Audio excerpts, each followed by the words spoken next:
Сәлеметсіздер ме, құрметті оқушылар? Бүгінгі біздің сабағымыздың тақырыбы Ыбырай Алтынсариннің «Дүние қалай етсең» табылады әңгімесі.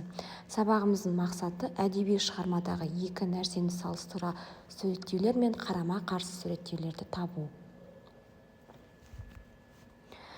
Ең бірінші, өткен тақырып пен бүгінгі тақырыпты байланыстыру мақсатында осы сұрақтарға жауап тапсақ, тіленші Антонға бейтаныс кісінің ақылы қалай әсер етті?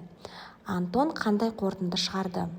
Ыбырай аталарының еңбек тақырыбында жазған қандай әңгімелерін білесіздер? Әрі қарай бірінші тапсырма, әңгімедегі жалқаулық пен еңбекқорлықты салыстыра отырып, қарама-қарсы суреттеулерді табыңыз. Яғни кестені сызып, жалқаулық және еңбекқорлыққа байланысты оқиғаларды салыстырамыз. Екінші тапсырма, тіленші Антон мен бай Антон бейнесіне шығарма бойынша қарама-қарсы суреттеулерді салыстырып жазыңыз. Шығарманың басындағы тіленші болған Антон мен шығарманың соңындағы бай болған Антон бейнесін салыстырамыз.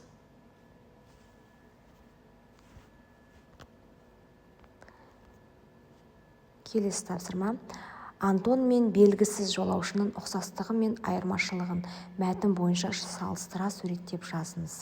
Шығармадағы басты кейіпкер Антон мен жолда кездескен белгісіз жолаушының ұқсастығы мен айырмашылығын салыстырып кесте немесе Вен диаграммасын сызамыз.